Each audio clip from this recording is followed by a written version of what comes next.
Hindenburg की report पर वित्त मंत्री की तरफ से पहली बार बयान दिया गया है और उन्होंने कहा है कि अडानी समूह को जो लोन दिए गए वो नियमों के तहत दिए गए। वित्त मंत्री निर्मला सीतारमण का यह बड़ा बयान और पहली प्रतिक्रिया है हिंडनबर्ग की रिपोर्ट को लेकर।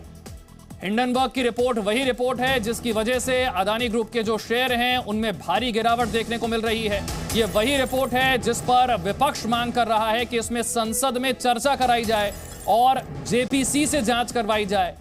और उसी रिपोर्ट को लेकर अब वित्त मंत्री की तरफ से बयान दिया गया है।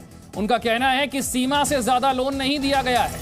आरबीआई की बैठक में इसकी समीक्षा की जाएगी और जो भी लोन दिए गए हैं अडानी ग्रुप को वो नियमों के तहत लोन दिए गए हैं। नियमों के खिलाफ कोई लोन नहीं दिया गया है और जो लोन दिया भी गया है वो सीमा में है, सीमा से बाहर नहीं है। तो अडानी ग्रुप का एक्सपोजर जो है वो सीमित रहा है। वित्त मंत्री का यह पहला बयान है अडानी मुद्दे को लेकर, हिंडनबर्ग की रिपोर्ट को लेकर, क्योंकि विपक्ष ये कह रहा है कि इस पर संसद में चर्चा की जरूरत है। और वित्त मंत्री ने कहा है कि अडानी समूह को जो भी लोन दिया गया है वो नियमों के तहत दिया गया है, किसी नियम को तोड़कर उसका उल्लंघन करके लोन नहीं दिया गया। और इसके बाद भी, हिंडनबर्ग की रिपोर्ट के बाद भी, जो बैंकिंग सेक्टर है वो इस वक्त अच्छी स्थिति में है, यह वित्त मंत्री की तरफ से कहा गया। और साथ ही कहा गया है कि गिरावट आने के बाद भी प्रॉफिट बरकरार है। शेयरों में जबरदस्त गिरावट है लेकिन फिर भी प्रॉफिट है। और जो कुछ भी काम हो रहा है नियमों के साथ ही किया जा रहा है, नियम तोड़कर, नियमों का उल्लंघन करके कोई काम नहीं किया जा रहा। वित्त मंत्री का यह बयान काफी मायने रखता है जिस तरह से मार्केट में इस वक्त उथल पुथल है।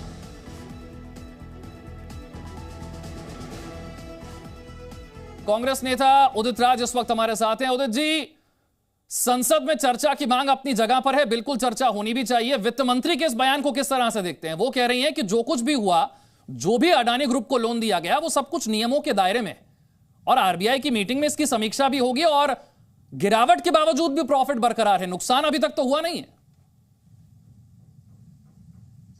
राममोहन जी, सब कुछ ठीक है तो जेपीसी की मांग पर सहमत क्यों नहीं होते, या सुप्रीम कोर्ट के चीफ जस्टिस के अधीन इंक्वायरी क्यों नहीं करा लेते? ये तो बड़ा विरोधाभास है।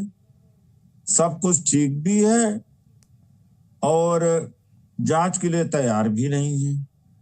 तो जब ठीक है तो इनको डरने की क्या जरूरत है?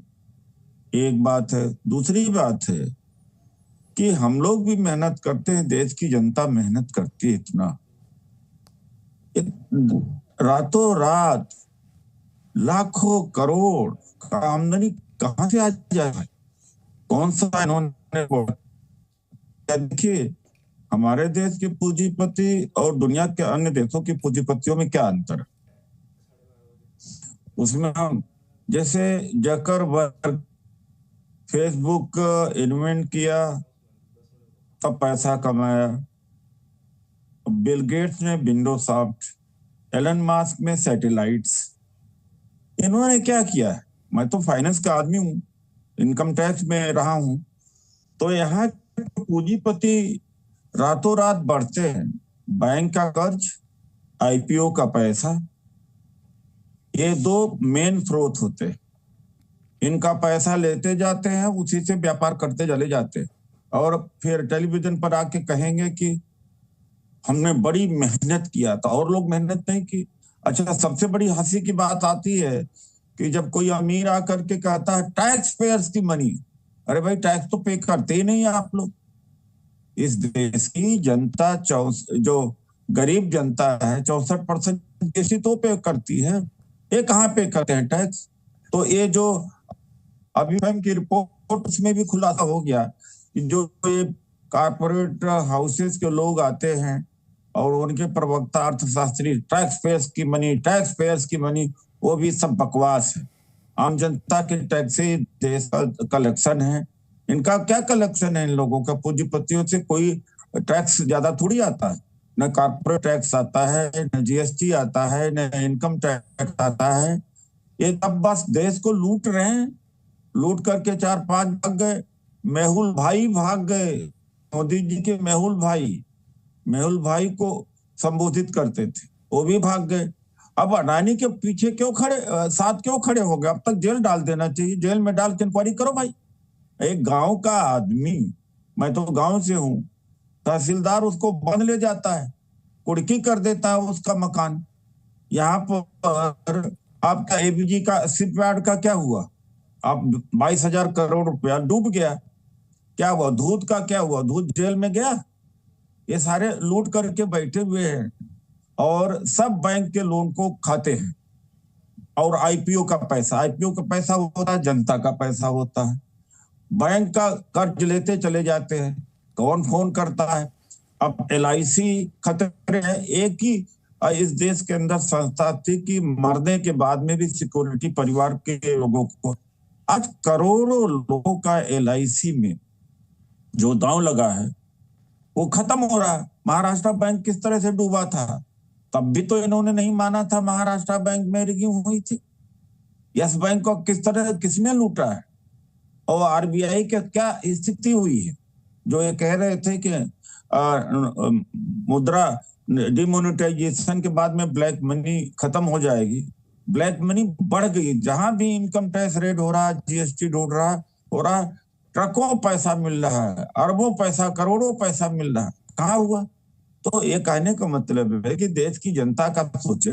मैं देश की जनता से भी कहना चाहूँ आपसे, क्या जनता को नहीं सोचना चाहिए कि भैया एक किसान है वो भी मेहनत करता है, एक शिक्षक भी पढ़ाता है, एक अधिकारी है वो भी मेहनत करता है, एक ट्रेडर है वो भी मेहनत करता है। कुछ ही लोग ऐसे जी, कांग्रेस पार्टी की तरफ से एक ट्वीट आया है, एक बार जरा अपने दर्शकों को वो ट्वीट भी बता देते हैं। कांग्रेस पार्टी की तरफ से जो ट्वीट आया है अडानी मुद्दे को लेकर, उस ट्वीट में क्या कहा गया है जरा ये जान लीजिए। कहा गया है कि PM मोदी के परम मित्र के साथ अब तक क्या हुआ, ये सवालिया निशान लगाकर कांग्रेस पार्टी ने आगे ट्वीट किया है कि $100 बिलियन से ज्यादा की चपत लग गई, LIC और निवेशकों का पैसा डूब गया, डाउ जोन्स ने बाहर कर दिया, S&P ने रेटिंग नेगेटिव कर दी, पूरी दुनिया में उथल पुथल है, लेकिन प्रधानमंत्री चुप हैं, ना कोई चर्चा है ना कोई जांच है, यही मित्रकाल है। यह ट्वीट कांग्रेस पार्टी की तरफ से किया गया है, अडानी मुद्दे को लेकर किया गया है।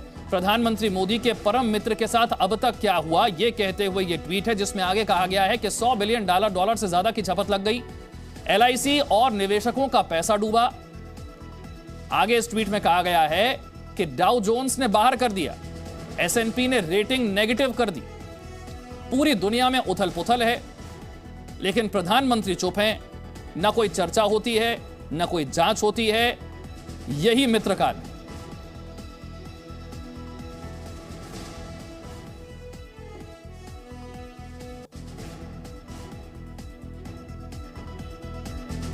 और कुछ और जानकारियां हैं जो अहम है, जो जाननी आपके लिए जरूरी है। अडानी ग्रुप पर कितना कर्ज है जिसे लेकर इतना हल्ला हो रहा है, यह समझना भी जरूरी है।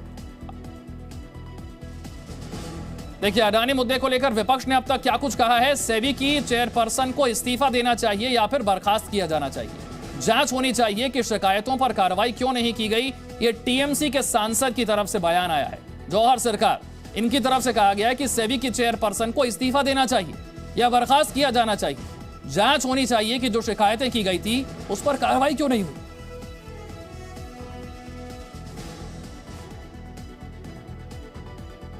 साथ ही कांग्रेस पार्टी के ही एक सांसद दिग्विजय सिंह की तरफ से कहा गया कि अडानी समूह की गिरावट से भारत के 1% के बारे में क्या पता चलता है। निशाना साधा है उन्होंने सबसे अमीर 1% लोगों पर। TMC के एक और सांसद शत्रुघ्न सिन्हा की तरफ से कहा गया, कथित अडानी घोटाले पर इस खुलासे ने निश्चित रूप से सत्तारूढ़ दल को बहुत मुश्किल में डाल दिया है। शत्रुघ्न सिन्हा की तरफ से बयान आया। TMC के सांसद महुआ मित्रा की तरफ से कहा गया है कि S&P डाउ जोन्स ने अडानी एंटरप्राइज इंडेक्स से हटा दिया है। NSE इंडिया अडानी शेयरों की इंडेक्स सदस्यता का मूल्यांकन क्यों नहीं कर रहा है। जब S&P डाउ जोन्स ने ऐसा किया तो फिर भारत में NSE ऐसा क्यों नहीं कर रहा है। तो 9 दिन पहले तक हर कोई कह रहा था कि गौतम अडानी किसी भी वक्त दुनिया के सबसे अमीर बिजनेसमैन बन जाएंगे, लेकिन हिंडनबर्ग की रिपोर्ट ने अडानी ग्रुप को अर्श से फर्श पर पटक कर रख दिया है। अब हिंडनबर्ग के आरोपों की जांच सरकार किससे करवाती है और कब करवाती है, ये तो आगे देखा जाएगा। लेकिन अभी तो हिंडनबर्ग की रिपोर्ट ने अडानी ग्रुप को अर्श से फर्श पर पटक ही दिया है। 9 दिन पहले तक हर कोई कह रहा था कि गौतम अडानी किसी भी वक्त दुनिया के सबसे अमीर बिजनेसमैन बन जाएंगे, लेकिन अब हालत ये हो गई है कि अडानी ग्रुप और गौतम अडानी दोनों की साख और संपत्ति में दिन दूनी रात चौगनी कमी आ रही है। हालत ये हो गई है कि गौतम अडानी दुनिया में अमीरों की लिस्ट में टॉप 10 तो छोड़िए, टॉप 15 से भी बाहर हो गए हैं। अडानी फोर्ब्स की रिचेस्ट मेंस लिस्ट में 17वें नंबर पर लुढ़क गए हैं। गौतम अडानी ने पिछले साल 44 अरब डॉलर की कमाई की थी, लेकिन हिंडनबर्ग रिपोर्ट आने के बाद से अब तक गौतम अडानी 62 अरब डॉलर गवा चुके हैं। यानी पिछले साल जितनी दौलत बढ़ी थी, पिछले 9 दिन में उससे 1.5 गुना रकम कम हो गई है। हिंडनबर्ग की रिपोर्ट के बाद अडानी ग्रुप की कई कंपनियों के शेयर 60% तक नीचे जा चुके हैं, जिनमें अडानी एंटरप्राइजेस, अडानी ट्रांसमिशन और अडानी टोटल गैस शामिल हैं। हिंडनबर्ग की रिपोर्ट ने अडानी ग्रुप की लिस्टेड कंपनियों की मार्केट कैपिटल को अब तक 9,70,000 करोड़ रुपए का चूना लगाया है और अब अडानी ग्रुप की लिस्टेड कंपनियों की मार्केट कैपिटल करीब 10 लाख करोड़ रुपए बची है, जो 24 जनवरी को करीब 19 लाख करोड़ रुपए से ज्यादा थी। अब भले ही हिंडनबर्ग के आरोपों में दम हो या ना हो, लेकिन हिंडनबर्ग की रिपोर्ट ने अडानी ग्रुप की कंपनियों का दम निकाल दिया है। हिंडनबर्ग की रिपोर्ट ने गौतम अडानी के साम्राज्य को हिलाकर रख दिया है। इस रिपोर्ट पर भले ही किसी को भरोसा हो या ना हो, लेकिन हिंडनबर्ग की रिपोर्ट पर मार्केट ने भरोसा दिखाया है और अडानी ग्रुप पर शक जताया है। नेशनल स्टॉक एक्सचेंज यानी एनएसई ने अडानी ग्रुप के 3 शेयरों को शॉर्ट टर्म के लिए एडिशनल सर्विलांस मेजर्स यानी एएसएम लिस्ट में शामिल कर लिया है। इनमें अडानी पोर्ट, अडानी एंटरप्राइजेस और अंबुजा सीमेंट शामिल हैं। एएसएम निगरानी का एक तरीका है जिसके जरिए मार्केट के रेगुलेटर सेबी और मार्केट एक्सचेंज बीएसई एनएसई संदिग्ध शेयरों के उतार चढ़ाव पर नजर रखते हैं। अमेरिका के स्टॉक एक्सचेंज डाउ जोन्स के सस्टेनेबिलिटी इंडेक्स से अडानी एंटरप्राइजेस को बाहर कर दिया गया है। ये एक तरह से निवेशकों को वार्निंग है कि अडानी एंटरप्राइजेस के शेयर अब स्थिर नहीं है और उन्हें खरीदना जोखिम भरा हो सकता है। क्रेडिट रेटिंग एजेंसी मूडीज ने एक रिपोर्ट में चेतावनी दी है कि शेयरों में आई गिरावट की वजह से अडानी ग्रुप की बाजार से पूंजी जुटाने की क्षमता कम हो सकती है। यानी बाजार के सेंटिमेंट्स अब अडानी ग्रुप के खिलाफ है और आने वाले दिन अडानी ग्रुप के लिए और ज्यादा भारी हो सकते हैं। ब्यूरो रिपोर्ट, जी मीडिया। उदित राज जी, कांग्रेस पार्टी का ट्वीट तो आपने देख ही लिया और अब मांग ये की जा रही है कि जब एसएनपी डाउ जोन्स जो है वो एक्शन ले सकता है तो फिर भारत में एनएसई क्यों एक्शन नहीं ले सकता है? भारत के शेयर मार्केट को, सेबी को इस पर विचार करने की जरूरत क्यों नहीं है? नहीं करेंगे, क्योंकि जो सेबी है और आपका सीबीआई है और आपका इनकम टैक्स सब सरकार के एजेंट हैं और किसी की हिम्मत नहीं। दूसरी बात है कि राम मोहन जी, एक बात मैं पूछना चाहता हूं आपके माध्यम से पूरे देश से कि 2014 और 13 में अडानी का जो बड़ा जहाज लेकर के पूरा मोदी जी ने देश का प्रचार एकदम खुला, कोई नैतिकता भी नहीं। एक पूंजीपति के एयरक्राफ्ट से पूरे देश का चुनाव प्रचार किया। उस एयरक्राफ्ट को हमने भी देखा, दुनिया ने भी देखा, कोई नैतिकता रह गई है? ऐसे मामले में मोदी जी चुप लगा जाते हैं, कुछ बोलते नहीं। तो आज तक तो ऐसा कोई भी नेता भारत का नहीं रहा होगा जिसने कोई नैतिकता का ध्यान न देते हुए, सब चीज ताक पर रखते हुए खुल्लम खुल्ला दोस्ती। अडानी को एक उदाहरण और मैं देना चाहूंगा कि जो एयरपोर्ट्स रेनोवेट हुए हैं, जयपुर का है, करीब 400 करोड़ रुपए का सरकारी पैसा लग गया, रेनोवेट हो गया, तब इनको हैंडओवर किया। ये सारे पोर्ट्स ज्यादातर सब प्रॉफिट में हैं। आप अडानी को सब देते चले जा रहे हैं। बनारस का है, लखनऊ का है। एयरपोर्ट्स घाटे में कभी होते ही नहीं, क्योंकि उसमें फ्लाइट पार्किंग होती है, अच्छा रेवेन्यू आता, सीधा गवर्नमेंट के खाते में आता, उसी से डेवलपमेंट होता है, उसी से नौकरी मिलती है, उसी से ओल्ड पेंशन दे सकते हैं, उसी से रोड बनता है। ऐसे प्रॉफिटेबल वेंचर्स को उठा उठा करके अडानी जी को देते चले जा रहे हैं। कई बार ऐसा लगता है कि क्या देश की जनता में कोई संवेदना ही नहीं रह गई है, या इनको कोई डर नहीं है मोदी जी को। मोदी जी क्या सम्राट हैं, जो चाहते हैं उठा करके, जैसे कि इनकी जागीर है, इसको ये दे देना, उसको वो दे देना, उसको रेल दे देना, उसको पोर्ट दे देना, उसको ये जमीन दे देना, ये चल रहा है देश के अंदर। उसका परिणाम ये है। कौन सा इन्होंने मेहनत किया है? अरे 100 आदमी का हिस्से भी मिला दिया जाए तो उससे उनका ब्रेन से ज्यादा एक आदमी का ब्रेन तो नहीं होगा, जो अरबों हो जाता है, लाखों करोड़ का हो जाता है जी। ये सब एक खेल है। बस इतने मैं आपसे कहना चाहता हूँ, बहुत तकलीफ है इस गरीब देश में यह हालत होता है। शुक्रिया उदित राज जी हमारे साथ जुड़ने के लिए, इस बातचीत के लिए। ब्रह्म प्रकाश मेरे सहयोगी भी और जानकारी के साथ है। ब्रह्म प्रकाश, कांग्रेस के नेता उदित राज अभी हमारे साथ जुड़े हुए थे, उन्होंने कहा कि जांच होने में डर किस बात का है? अगर वित्त मंत्री ये कहती हैं कि सब कुछ नियमों के मुताबिक हुआ, अडानी ग्रुप को जो लोन दिए गए वो नियमों के मुताबिक दिए गए, और अब तक गिरावट के बावजूद मार्केट में प्रॉफिट घटा नहीं है, प्रॉफिट तो है, अभी भी नुकसान में नहीं है जो इन्वेस्टमेंट किया गया था, तो फिर उदित राज कह रहे हैं कि फिर जांच में दिक्कत किस बात की है? जब सब कुछ नियमों के मुताबिक है तो जांच करवा लीजिए। विशाल, देखिए, कांग्रेस ही नहीं, तमाम जो विपक्षी दल हैं, आपने देखा संसद में लगातार किस तरह से मांग कर रहे हैं कि इस मामले में जांच की जानी चाहिए, सुप्रीम कोर्ट की जज की निगरानी में, या फिर ज्वाइंट पार्लियामेंट्री कमेटी बनाई जाए। देखिए, तमाम जो अपोजिशन पार्टियां हैं वो इसलिए भी हमलावर हैं, वो इसलिए भी जांच की मांग कर रही हैं क्योंकि इसमें उनका कहना है LIC और SBI का जो पैसा लगा है उसमें सीधे सीधे जनता का पैसा है। LIC में देखिए करोड़ों लोग हैं जिन्होंने LIC की पॉलिसीज ली हुई हैं, अपना पैसा जमा किया हुआ है। SBI में करोड़ों लोग हैं, SBI के ग्राहक हैं जिनका पैसा इस पर लगा है। लिहाजा उदित राज हों या कांग्रेस के दूसरे नेता हों, लगातार मांग कर रहे हैं। हमने शक्ति सिंह गोयल से कल बात की थी पार्लियामेंट में। इसके अलावा जो कांग्रेस के दूसरे नेता थे, समाजवादी पार्टी के रामगोपाल यादव थे, जिनका हमने कल इंटरव्यू किया पार्लियामेंट में, वो भी कह रहे थे कि जब कोई आपने गड़बड़ी नहीं की है तो जांच कराने में दिक्कत क्या है। लेकिन उनका यह कहना था कि सरकार जांच से बच रही है और हम इसीलिए संसद नहीं चलने दे रहे हैं। और संसद में लगातार कल आपने देखा किस तरह से गतिरोध बना हुआ रहा है।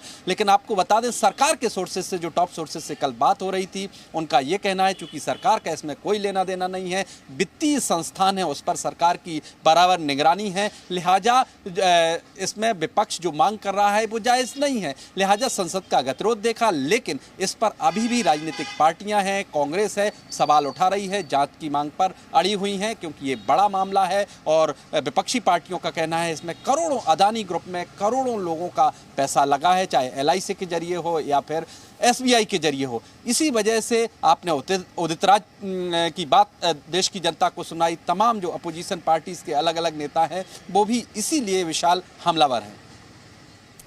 शुक्रिया ब्रह्म प्रकाश इस जानकारी के लिए।